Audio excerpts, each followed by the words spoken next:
வணக்கம். நீங்கள் இணைந்து கொள்வது நியூஸ் ஃபர்ஸ்டின் 10:30 பிரதான செய்தியுடன். உங்களுடன் இணைந்து கொள்ளும் நான் சிசிரகுமார் கிருஷாந்த் ராஜ். விரிவான செய்திகளுக்கு முன்னர் முதலில் இன்றைய தலைப்புச் செய்திகள். கொள்ளுப்பிட்டி சொகுசு வீடொன்றிலிருந்து 95 கிலோகிராம் ஹெரோயின் பறிமுதல். அமெரிக்க ஆப்கானிஸ்தான் பிரஜைகளுடன் 5 கைது. படைப்புழுவை ஒழிப்பதற்காக ஜனாதிபதி படையணி நியமனம். கூட்டமைப்பினரின் செயற்பாடு தொடர்பில் விடுதலையான அரசியல் கைதி விசனம். பெருந்தோட்ட தொழிலாளர்களின் சம்பள உயர்வு தொடர்பில் தொழில் அமைச்சில் பேச்சுவார்த்தை. அவை தலைப்புச் செய்திகள். இனி விரிவான செய்திகள். 100 கோடி ரூபாவுக்கும் அதிக பெறுமதியுடைய ஹெரோயினுடன் 2 அமெரிக்க பிரஜைகள் உள்ளிட்ட 5 கொள்ளுப்பிட்டியில் இன்று கைது செய்யப்பட்டனர். போலீஸ் விசேட அதிரடி படையினரும் போலீஸ் போதைப்பொருள் உழைப்பு பணியகத்தின் உத்தியோகத்தர்களும் இணைந்து இன்று முற்பகல் தேடுதலில் ஈடுபட்டனர். இதன்போது 1 கிலோகிராமுக்கும் அதிக ஹெரோயினுடன் 29 வயதான அமெரிக்க பிரிஜை ஒருவர் இன்று காலை 10:30 அளவில் கைது செய்யப்பட்டார். கொள்ளுப்பிட்டி சொகுசு வர்த்தக கட்டட தொகுதியொன்றுக்குள் பிரவேசிக்கும் நுழைவாயிலுக்கு அருகிலேயே இந்த அமெரிக்க பிரஜை கைது செய்யப்பட்டார். ஹெரோயினை கொள்வனவு செய்வதற்காக சென்ற 2 இலங்கையர்களும் இதன்போது கைது செய்யப்பட்டனர். ஹிக்கடுவை பகுதியைச் சேர்ந்த 41 மற்றும் 39 வயதுகளையுடைய இருவரையும் கைது செய்த போலீசார் அவர்கள் வருகை தந்த சொகுசு காரையும் கைப்பற்றினர். கொள்ளுப்பிட்டி டெரஸ் வீதியில் உள்ள சொகுசு தொடர்மாடி குடியிருப்பின் பெயர் குறிக்கப்பட்ட திறப்பொன்று அமெரிக்க பிரஜையிடமிருந்து கண்டுபிடிக்கப்பட்டுள்ளது. இதனையடுத்து அந்த சொகுசு தொடர்மாடி குடியிருப்பு சோதனைக்குட்படுத்தப்பட்ட போது 45 வயதான ஆப்கானிஸ்தான் பிரஜையும் மற்றும் ஒரு அமெரிக்க பிரஜையும் கைது செய்யப்பட்டதுடன் இதன்போது பெருமளவு ஹெரோயினும் மீட்கப்பட்டது.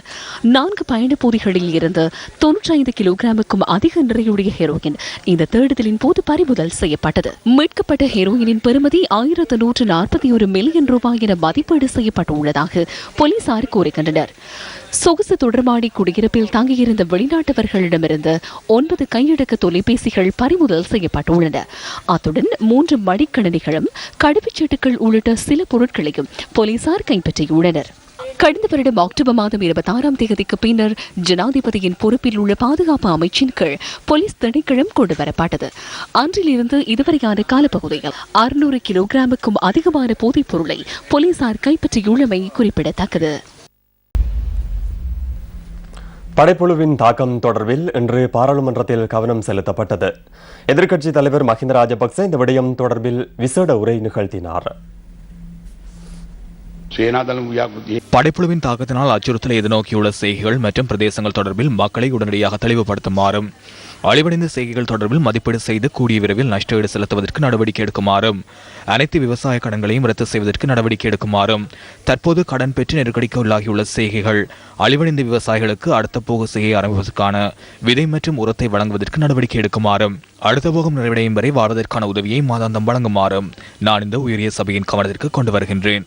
அத்துடன் அது குறித்து பிரதமர் தலைமையிலான அரசாங்கம் எடுத்துள்ள நடவடிக்கைகள் குறித்து விவசாய, கிராமிய பொருளாதார, கால்நடை வள அபிவிருத்தி, நீர்ப்பாசனம், மீன்பிடி மற்றும் நீர்வள அபிவிருத்தி அமைச்சர் இந்த சபையை தெளிவுபடுத்துவார் என எதிர்பார்க்கின்றேன்.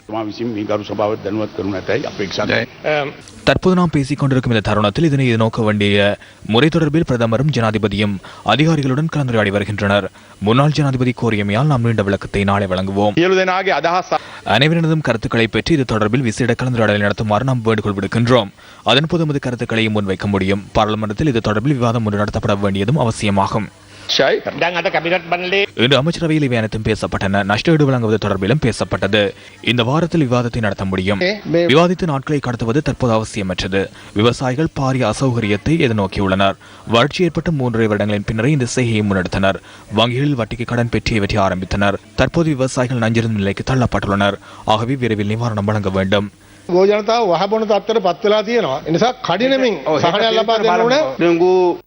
பெரும்பாலான பகுதிகளைச் சேர்ந்த மக்கள் சோளம் விற்று வாழ்கின்றனர். பலரும் பொருளாதாரம் என்று வீழ்ச்சியுற்றுள்ளது. இது தொடர்பில் பிரதமரும் அரசாங்கமும் கவனம் செலுத்த வேண்டும் என கோருகின்றேன். அரசாங்கத்தை அசௌகரியத்திற்குள்ளாக்குவதற்காக சிலர் மேற்கொண்ட நடவடிக்கை என நான் சந்தேகிக்கின்றேன். கடந்த காலத்தில் லாமல்குமார போன்றவர்கள் உருவாக்கப்பட்டமை போன்ற நடவடிக்கை. 3 வருடங்களாக நாட்டில் பாரிய வறட்சி ஏற்பட்டது. அந்த வறட்சியும் அவ்வாறானது என்றால் இந்த எதிர்க்கட்சி உள்ளிட்டோருக்கு இதனும் தொடர்புள்ளது. இது தொடர்பில் அவரின் யோசனைக்கு அமைய ஆராய்ந்து பார்க்குமாறு நான் வேண்டுகோள் விடுக்கின்றேன்.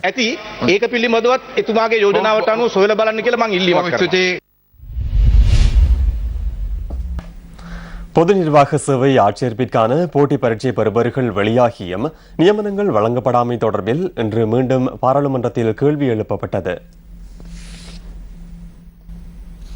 இலங்கை நிர்வாக சேவையில் 46 வெற்றிடங்களை நிரப்புவதற்காக கடந்த 2017ஆம் ஆண்டின் அக்டோபர் 8 மற்றும் 14ஆம் தேதிகளில் கொழும்பில் நடைபெற்ற இலங்கை நிர்வாக சேவை தரம் 3க்கு ஆட்சேர்ப்பு செய்வதற்கான மட்டுப்படுத்தப்பட்ட போட்டி பரீட்சையின் பெறுபவர்கள் தொடர்பில் இப்பரீட்சையில் சித்தியடைந்த 59 பரீட்சார்த்திகளில் 21 தமிழர்கள் சித்தியடைந்தமை அசாதாரணமானது என்ற அடிப்படையில் தொடர்ச்சியாக அதன் மீதான முறைப்பாடுகள் மீதான விசாரணைகளும் 7 மாதங்களுக்கு மேலாக முடிவின்றி தொடர்கின்றன. பெறுபவர்கள் வெளியான பின்னர் இப்பரீட்சையில் 21 தமிழர்கள் சித்தியடைந்த அசாதாரணமானது என்ற முறைப்பாடுகளின் அடிப்படையில் குறித்த பரீட்சை ரத்து செய்யப்பட உள்ளதாக பத்திரிகைகளில் செய்திகள் வெளியாகியிருந்தன. நேர்முக பரீட்சை நடாத்தப்படாமல் கால வரையறையின்றி தற்காலிகமாக பிற்போடப்பட்டிருந்தது. பரீட்சை பெறுபவர்கள் வெளியாகி 7 மாதங்கள் கடந்த நிலையிலும் நேர்முக பரீட்சை இதுவரை நடாத்தப்படவில்லை. மட்டுப்படுத்தப்பட்ட போட்டி பரீட்சையை ரத்து செய்வதற்கான முயற்சிகள் தற்போது மீண்டும் அரசியல் நிர்வாக மட்டங்களில் விரைந்து முன்னெடுக்கப்படுவதாக நம்பத்தகுந்தவர்களால் அச்சம் வெளியிடப்படுகிறது. இந்த பரீட்சைக்கான வினாத்தாள் வெளியானமை தொடர்பில் கல்வி அமைச்சில் விசாரணை நடத்தப்படுகின்றது. இந்த பரீட்சை ரத்து செய்யப்படவில்லை. அந்த விசாரணையின் பின்னரே நாம் தீர்மானம் எடுப்போம். நீங்கள் இந்த குற்றச்சாட்டை சுமத்த வேண்டாம். 2017ஆம் ஆண்டின் நிர்வாக சேவை பரீட்சையில் சித்தியடைந்த 121 பேரில் 36 பேர் தமிழ் மொழியில் சித்தி பெற்றிருந்தனர். அவர்கள் அனைவருக்கும் நாம் நியமனங்களை வழங்கினோம். நாம் அவ்வாறு அநீதி இழைப்பதில்லை. பரீட்சைகள் திணைக்களத்தின் தீர்மானத்தின் பின்னர் நாம் பொருத்தமான நடவடிக்கை எடுப்போம். 2 மாதங்களாக நாட்டில் நிலவிய ஸ்திரமற்ற நிலைமையினால் அவை தாமதமாகி இருக்கலாம் என நான் நினைக்கின்றேன். ஆராய்ந்து உங்களுக்கு பதில் அளிப்பேன்.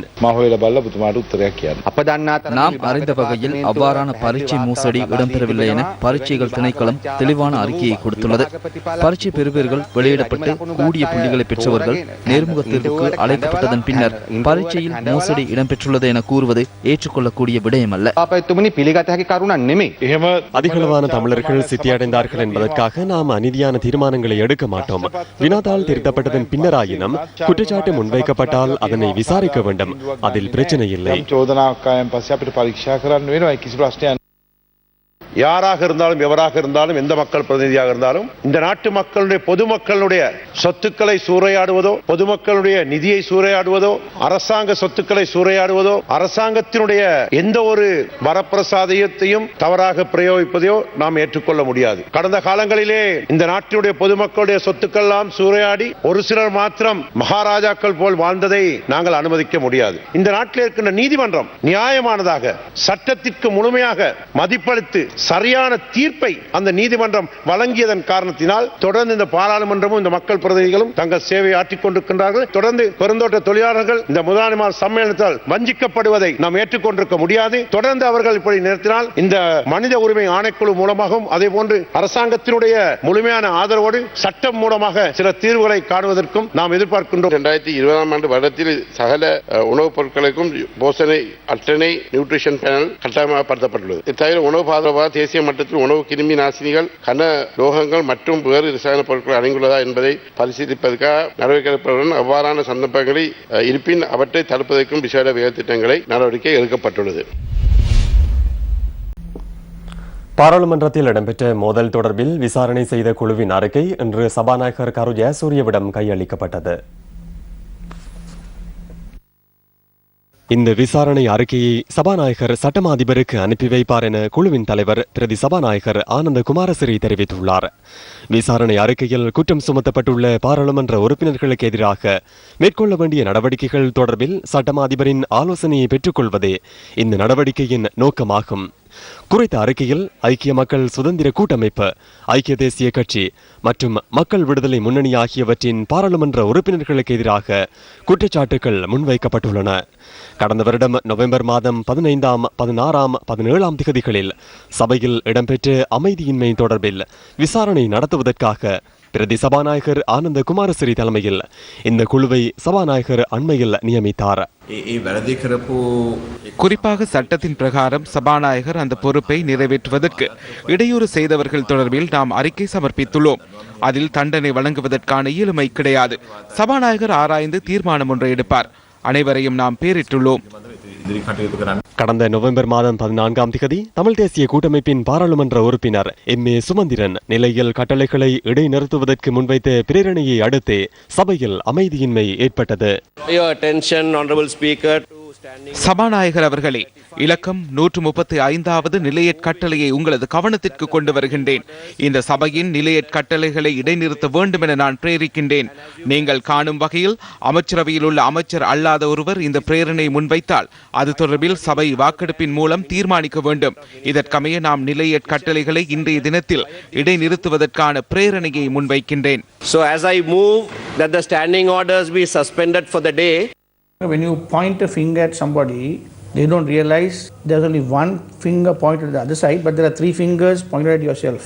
லக்ஷ்மன் கிரியால மற்றும் அப்போதைய சபை முதல்வர் தினேஷ் குணவர்தன் ஆகியோரை கவனத்தில் கொள்ளாமல் சபை முதல்வரின் பொறுப்பை நிறைவேற்றுவதற்கான சந்தர்ப்பத்தை சபாநாயகர் சுமந்திரனுக்கு வழங்கினார். சுமந்திரன் சபை முதல்வரின் பொறுப்பை செய்தார். எனினும் பாராளுமன்றம் அதனை ஏற்கவில்லை. இத்தகைய விடயங்கள் நிகழும் போது பாராளுமன்ற உறுப்பினர்கள் இவ்வாறு செயற்படுவதில் ஆச்சரியமில்லை. சபாநாயகரின் தீர்மானத்திற்கு அமையவே சுமந்திரன் உத்தியோகப்பற்ற சபை முதல்வராக செயற்பட்டார். அதுவே பாராளுமன்றத்தில் இந்த நிலைமைக்கு வித்திட்டது. பின்னர் அனைத்து நிலையற் கட்டளைகளையும் இடைநிறுத்துவதற்கான பிரேரணையை சுமந்திரன் முன்வைத்தார். பாராளுமன்றத்தில் அனைத்து நிலையற் கட்டளைகளும் இடைநிறுத்தப்படுவதை இலங்கை வரலாற்றில் நாம் கண்டதில்லை. இந்தெந்த பிரிவுகளை இடைநிறுத்துமாறு வழமையாக பாராளுமன்ற உறுப்பினர் ஒருவர் எழுந்து கூறுவார். அப்போது மேலும் 20 உறுப்பினர்கள் அதனை வழிமொழிவார்கள். எனினும் இந்த சந்தர்ப்பத்தில் அவர் எழுந்து அனைத்து நிலையற் கட்டளைகளையும் இடைநிறுத்த வேண்டும் என கூறினார். அனைத்து நிலையற் கட்டளைகளையும் இடைநிறுத்தினால் பாராளுமன்றம் எவ்வாறு செயற்பட முடியும்? தினேஷ் குணவர்தனை ஏற்றுக்கொள்ளவும் இல்லை, லக்ஷ்மன் கிரியல்ல ஏற்றுக்கொள்ளவும் இல்லை. பாராளுமன்றத்தில் ஏற்பட்ட அமைதியின்மை தொடர்பில் நடவடிக்கை எடுப்பதாக இருந்தால் அந்த நிலைமையை ஏற்படுவதற்கு காரணமானவர்களுக்கு எதிராகவும் ஒழுக்காட்ட நடவடிக்கை எடுக்க வேண்டும். But the unofficial Prime Minister's role is played by Mr. Sumandiram. முறையாக பெயர் குறிப்பிட்டு வாக்கெடுப்பு நடத்துமாறு பாராளுமன்ற உறுப்பினர் லக்ஷ்மன் கிரியல்ல கூறிய சந்தர்ப்பத்தில் அவரை தடுக்கும் வகையில் எம்.ஏ. சுமந்திரன் செயற்பட்ட விதமும் இங்கு சுட்டிக்காட்டத்தக்கது. சபாநாயகரின் செயற்பாடுகள் தொடர்பில் முன்வைக்கப்படுகின்ற குற்றச்சாட்டுகள் தொடர்பிலும் குழு அறிக்கையில் விடயங்கள் உள்ளடக்கப்பட்டுள்ளனவா என்பது தொடர்பில் மக்கள் விழிப்புடன் உள்ளனர். எவ்வாறாயினும் முறிகள் மோசடி தொடர்பான ஜனாதிபதி ஆணைக்குழுவின் அறிக்கையை சுவடிகள் திணைக்களத்திற்கு அனுப்பி தகவல்கள் வெளியாவதை தடுத்ததை போன்று இந்த அறிக்கையையும் மறைப்பதற்கு இடமளிக்கப்படுமா என மக்கள் சந்தேகம் கொள்கின்றனர். மக்கள் வாக்குகளினால் தெரிவு செய்யப்பட்டு மக்கள் பணத்தில் பராமரிக்கப்படுகின்ற அமைச்சர்கள் மற்றும் பாராளுமன்ற உறுப்பினர்களின் ஒழுக்க மீறல்களுக்கு எதிராக அதே அமைச்சர்களும் பாராளுமன்ற உறுப்பினர்களும் நடவடிக்கை எடுப்பார்களா? இது நாட்டு மக்களின் கவனத்திற்கு. ஐக்கிய இடதுசாரி முன்னணியினர் இன்று காலை கொழும்பில் ஊடகவியலாளர் சந்திப்பை ஏற்பாடு செய்திருந்தனர். முன்மொழியப்பட்டுள்ள புதிய அரசியலமைப்பு திருத்தம் தொடர்பில் தெளிவுபடுத்துவதற்காக இந்த ஊடக சந்திப்பு ஏற்பாடு செய்யப்பட்டிருந்தது.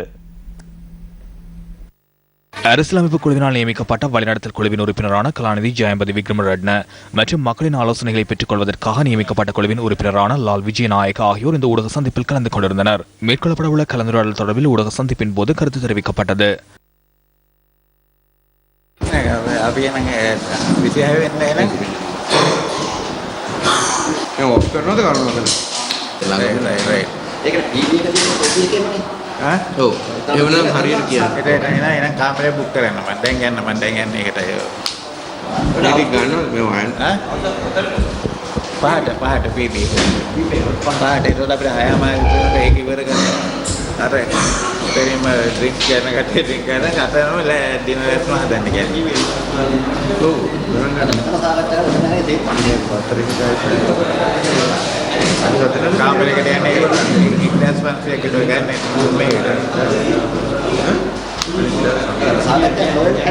நாட்டின் அரசியலமைப்பை தயாரிக்கும் முக்கிய பணியில் ஈடுபடுபவர்கள் செயற்படும் விதமானது.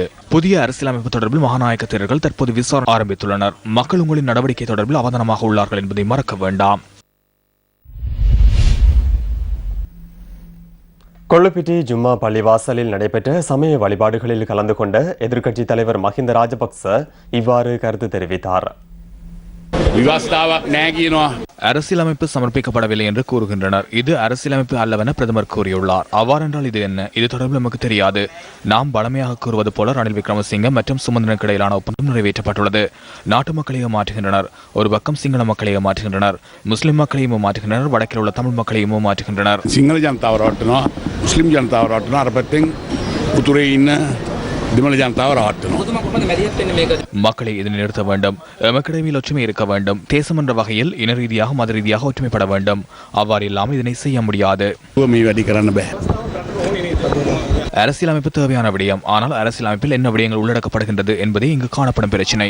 இதேவேளை நல்லிணக்கத்தை ஏற்படுத்தும் நோக்கில் கொள்ளுப்பிட்டி ஜும்மா பள்ளிவாசலை பார்வையிடும் வாய்ப்பு இன்று அனைத்து மதங்களையும் சேர்ந்தவர்களுக்கு ஏற்படுத்தி கொடுக்கப்பட்டிருந்தது. நாம் அனைவரும் ஒன்றிணைந்து அனைத்து பிரச்சனைகளுக்கும் பேச்சுவார்த்தை மூலம் தீர்வு காண முடியும் என்பதனை நான் தெரிவித்துக் கொள்கின்றேன். இனங்களுக்கிடையில் பிரச்சனையை ஏற்படுத்தி இனங்களுக்கிடையில் பிரிவினையை ஏற்படுத்தி வாழ்வதற்கு சிலர் முயற்சிக்கின்றனர். இனவாதத்தை தூண்டிய சிலர் தமது அரசியல் செயற்பாடுகளை முன்னெடுக்கின்றனர். அனைத்து இனங்களையும் ஒன்றிணைந்து செல்லும் செயற்பாடுகளை நாம் இன்று முன்னெடுத்துள்ளோம்.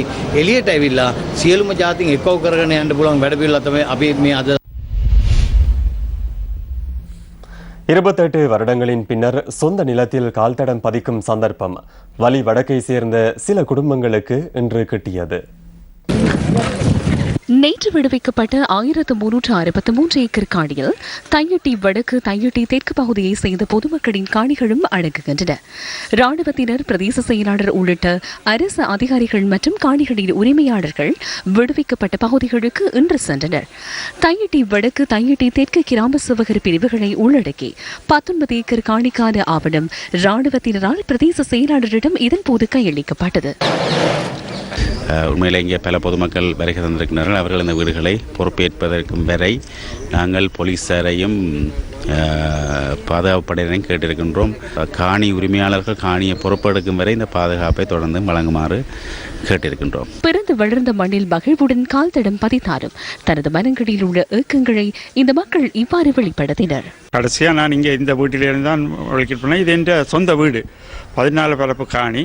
ஆனால் இப்போ எங்களுக்கு 2 பரப்போடு தான் வீடு வளவு தந்திருக்கணும். மிச்சம் கிணறு மீதி எல்லாம் இன்னும் வேண்ட எல்லைக்கில் இருக்கிறபடியாக எனக்கு இதுக்குள்ள இப்போ இருக்கிறதுக்குரிய சாத்தியக்கூறுகள் இல்லை.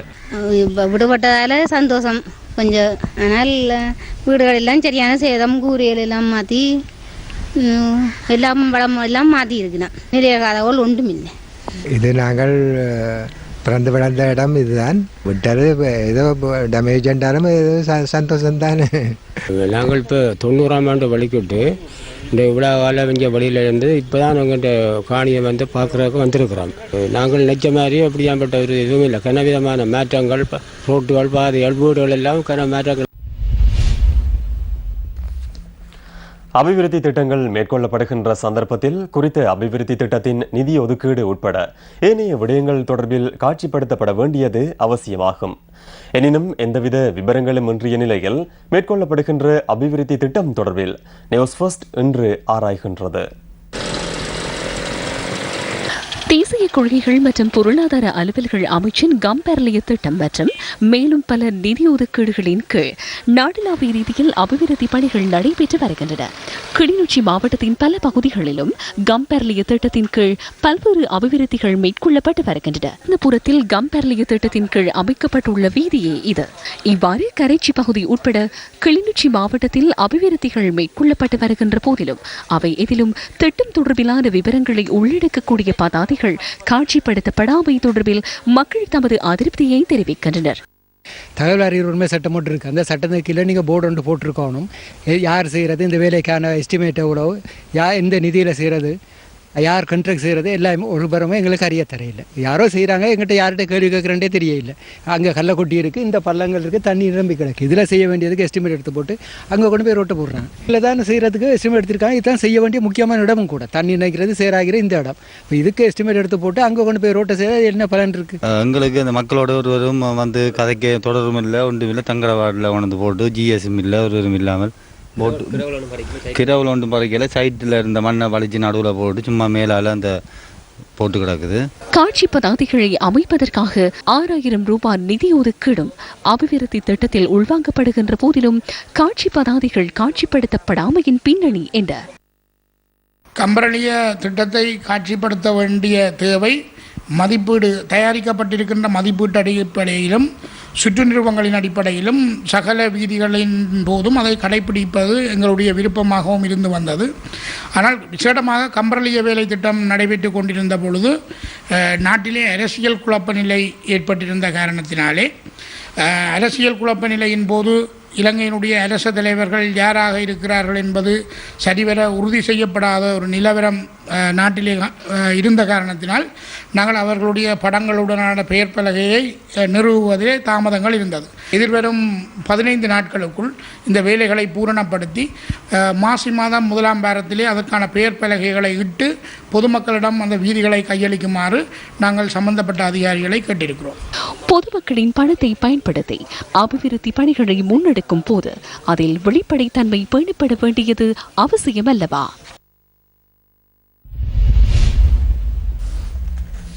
பெருந்தோட்ட தொழிலாளர்களின் சம்பள உயர்வு தொடர்பான கலந்துரையாடல் தொழில் அமைச்சில் இன்று நடைபெற்றது.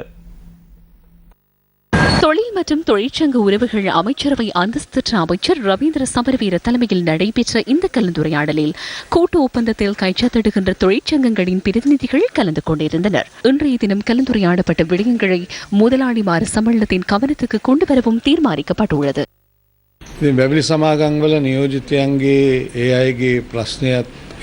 அடிப்படை சம்பளத்தை 600 ரூபாவிற்கு மட்டுப்படுத்துவோம் என்றும் அதற்கு மேல் அதிகரிக்க முடியாது என்றும் தோட்ட நிர்வாகங்கள் குறிப்பிடுகின்றன.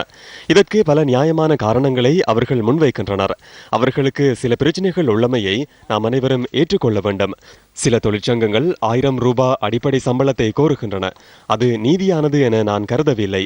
இன்னும் சில தொழிற்சங்கங்கள் ஒரு நிலையை எட்டுவதற்கு விருப்பம் தெரிவித்துள்ளன. தொழிற்சங்கங்களுக்கு இடையிலான முரண்பாடே தற்போது காணப்படுகின்றது. 1000 ரூபாய் பெற முடியுமாக இருந்தால் மகிழ்ச்சியானது. எனினும் நடைமுறையில் அதனை செய்ய முடியாது. රුපියල් 10 ගන්න පුළුවන් නම් මම බොහොම සන්තෝෂයි. නමුත් අපි දන්නවා ප්‍රායෝගිකව ඒක කරන්න අමාරුයි. போன முறை மாதிரி தான் இந்த கம்பெனிக்காரங்க வரல, வியாழக்கிழமை ஒத்தி வச்சுருக்காங்க. கம்பெனிக்காரங்க வர சொல்லி நாங்கள் 1000 ரூபாய் தான் நிற்கிறோம். அவங்க வியாழக்கிழமை வரும்போது கலந்து பேசுவோம். இந்த மாதிரி இப்போ தனித்தனியாக பேசாமல் எல்லாம் ஒன்றா வரணும். நாங்கள் தொழிலமைச்சருக்கு நாங்கள் சொல்லியிருக்கோம் இந்த கிழமைக்குள்ளே இந்த முடிக்கணும்னு சொல்லி. அதில் இருக்கிற இழுபறி நடைமுறை சிக்கல்களை நாங்கள் கருத்தில் கொண்டு 1000 ரூபாய் எங்களோட இலக்கு. அவங்க சொல்கிறாங்க 625 ரூபாய்க்கு வராங்க. ஆனால் 625 ரூபாயை நம்ம ஏற்றுக்கொள்ளதா இல்லை. ஆகவே இதுக்கு ஒரு சரியான ஒரு முடிவு வரதுக்கு நம்ம எல்லாம் ஒன்று சேரணும். கூட்டப்பந்தம் வேணாம், கூட்டப்பந்தம் இடைஞ்சல்னு சொன்னால் கூட்டப்பந்தம் தூக்கி வீசுவோம். எங்கள்கிட்ட விவரம் கேட்டார் அமைச்சர், என்ன மாதிரி இதை முடிக்கலாம்னு சொல்லி. அப்போ அமைச்சர்கிட்ட நாங்கள் விளக்கங்களை சொல்லிட்டு வந்திருக்கோம். இந்த வெள்ளிக்கிழமை கம்பெனிக்காரங்களையும் எம்ப்ளாயீஸ் ஃபெடரேஷனும் கூப்பிட்டு இது சம்பந்தமான பேச்சுவார்த்தை ஒன்று நடத்துறதுக்கு அமைச்சர் இறங்கியுள்ளார். தோட்ட தொழிலாளர்களின் சம்பளத்தை அதிகரிக்குமாறு வலியுறுத்தி கொழும்பு கோட்டை புகையிரத நிலையம் முன்பாக முன்னெடுக்கப்படும் சத்தியாகிரக போராட்டம் 4வது நாளாகவும் இன்று தொடர்கின்றது. பெருந்தோட்ட தொழிலாளர்களின் நாளாந்த அடிப்படை சம்பளத்தை 1000 ரூபாவாக அதிகரிக்க வேண்டும் என வலியுறுத்தும் வகையில் இந்த போராட்டம் முன்னெடுக்கப்படுகிறது. இந்த போராட்டமானது எம் தாய் தந்தை உறவுகளின் அடிப்படை சம்பளம் 1000 ரூபாய் கிடைக்க வேண்டும் என்பதற்காகவே நாம் இந்த போராட்டத்தை மேற்கொண்டு வருகின்றோம். இந்த போராட்டத்திலே இணைந்து கொள்கின்ற இளைஞர்களோ தாய் தந்தை உறவுகளோ வந்து இங்கு புகையிரத நிலையத்துக்கு முன்பாக வந்து இந்த சுழற்சி முறையிலான உண்ணாவிரத போராட்டத்திலே இருந்து கொண்டே இருப்பதோடு அந்த தலைமைகளுக்கு நாம் கூறுவது என்னவென்றால், அடிப்படை சம்பளம் 1000 ரூபாய் பெறாது எந்த விதமான ஏடுகளிலும் கையெழுத்து இட வேண்டாம் என்று ஒட்டுமொத்த மலையக இளைஞர்கள் சார்பாகவும் தாய் தந்தை உறவுகளின் சார்பாகவும் நாம் வேண்டுகோள் விடுப்பதோ.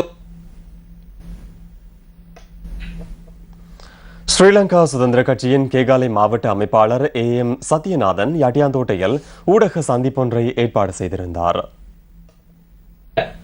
மத்திய வங்கி முறைகேட்டில் ஈடுபட்ட அந்த பாவிகள் இன்று சுதந்திரமாக நடமாடிக் கொண்டிருக்கின்றார்கள். இவற்றை உலகத்துக்கு அறிவித்து இவற்றை அடக்குவதற்கு முன்வருகின்ற அந்த ஊடகவியலாளர்களை அடக்குவதற்கு முயற்சிக்கின்றார்கள். எமது பெருந்தோட்ட தொழிலாளர்களின் சம்பள பிரச்சனை பல முயற்சிகளை மேற்கொண்டார்கள். உண்ணாவிரதம் இருந்தார்கள், சத்தியாகிரகம் செய்தார்கள், தோட்ட வாரியாக ஆர்ப்பாட்டங்கள் செய்தார்கள். ஆனால் அவர்களால் ஒன்றும் செய்ய முடியவில்லை.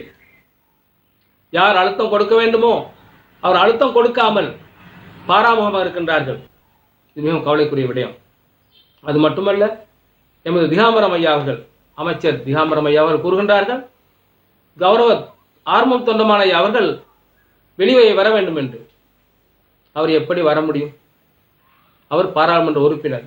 இவரோ இன்று ஆளுங்கட்சி அமைச்சர்.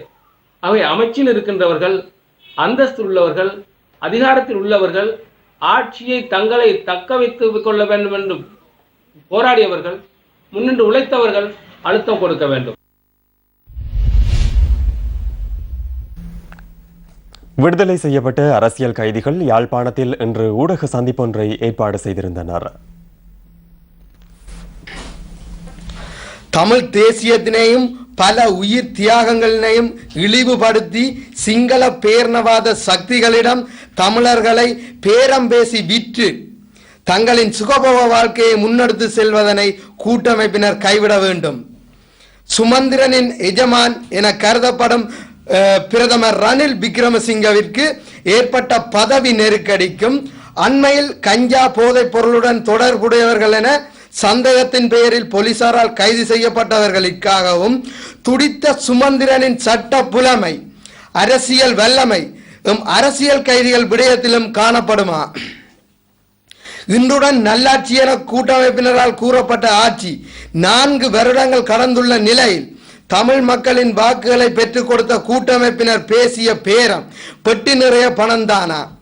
அரசாங்கத்தினால் பிணையில் சரி புனர்வாழ்வு சரி பெற்று விடுதலை செய்யப்பட்ட அரசியல் கைதிகள் இப்ப சமூகத்தில் வாழ முடியாத ஒரு சூழ்நிலை உருவாகியிருக்கு.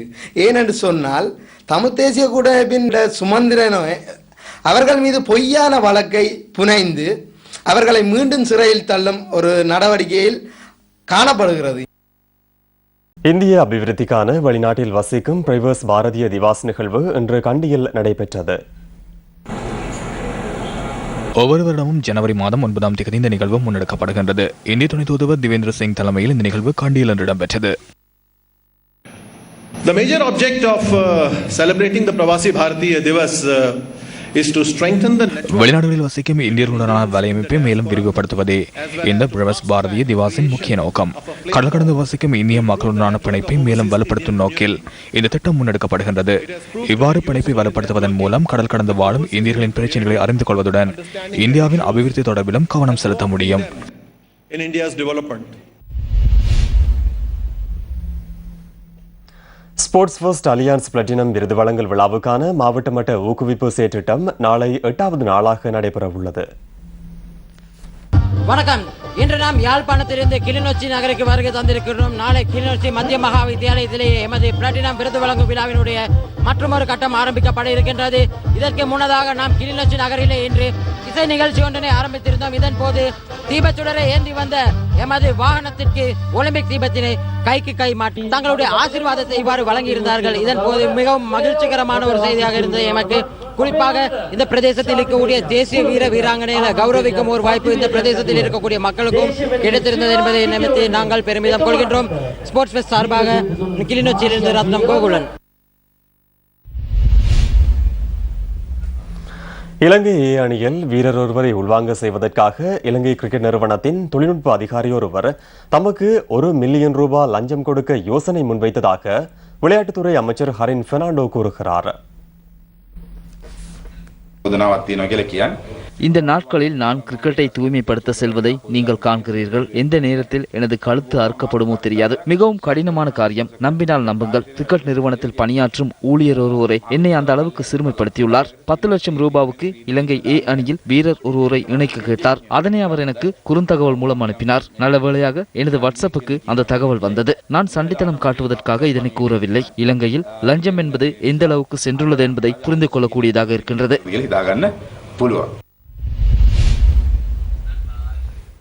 இதுடன் நியூஸ் ஃபர்ஸ்டின் இன்றைய நாளுக்கான அனைத்து செய்திகளும் நிறைவடைகின்றன.